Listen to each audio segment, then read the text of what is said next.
ప్రపంచవ్యాప్తంగా రోజురోజుకి ఎయిడ్స్ వ్యాధి రోగులు పెరిగిపోతున్నారు. ఒకరి నుంచి మరొకరికి చాప కింద నీరులా పాకుతోంది.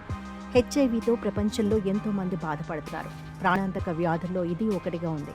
దీన్ని నివారించేందుకు ఎన్నో ఏళ్లుగా ప్రయత్నాలు జరుగుతున్నాయి. వ్యాక్సిన్ల కోసం ప్రపంచ దేశాల్లో పరిశోధనలు జరుగుతూనే ఉన్నాయి. ప్రపంచవ్యాప్తంగా ప్రతి ఏడాది 10 లక్షల మంది హెచ్ఐవి బారిన పడుతున్నారు. వేల మంది ఈ వైరస్ కారణంగానే చనిపోతున్నారు.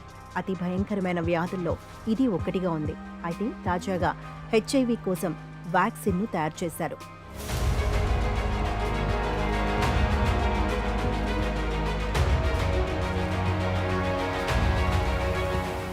హెచ్ఐవి నివారణ కోసం ప్రముఖ సంస్థలు, పెద్ద పెద్ద శాస్త్రవేత్తలు ఏళ్లుగా ప్రయోగాలు చేస్తూనే ఉన్నారు. ఈ క్రమంలోనే తాజాగా మరో వ్యాక్సిన్ను తయారు చేశారు. మనుషుల్లో ఉండే రోగనిరోధక శక్తికి దొరకకుండా హెచ్ఐవి వైరస్ తరచూ మ్యుటేషన్లకు లోనవుతుంది. ఈ క్రమంలోనే హెచ్ఐవి వైరస్కు సంబంధించిన టీకాలను, మందులను కనిపెట్టడం శాస్త్రవేత్తలకు కష్టంగా మారింది. ఇప్పటి వరకు అందుబాటులోకి వచ్చిన 7 వ్యాక్సిన్ డోసులతో ప్రభావం కూడా అంతంత మాత్రంగానే ఉంది. దాంతో హెచ్ఐవి మరిన్ని పరిశోధనలు కొనసాగుతూనే ఉన్నాయి.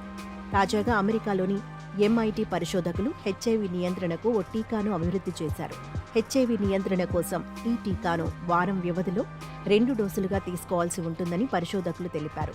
తొలి డోసులో 20% వ్యాక్సిన్ను, రెండో డోసులో 80% వ్యాక్సిన్ను హెచ్ఐవి రోగికి ఎక్కిస్తారు. వారం రోజులు స్వల్ప వ్యవధిలోని 2 డోసులు ఎక్కించడం ద్వారా హెచ్ఐవి వైరస్ మ్యుటేషన్ జరిగేలోపు టీకా తన పని చేస్తుందని పరిశోధకులు చెబుతున్నారు. రోగ నిరోధక వ్యవస్థను కూడా ఉత్తేజితం చేస్తుందని శాస్త్రవేత్తలు భావిస్తున్నారు. ఈ వ్యాక్సిన్ను ఎలుకలకు ఎక్కించి ప్రయోగాలు చేయగా సానుకూల ఫలితాలు వచ్చినట్టు పరిశోధకులు వెల్లడించారు.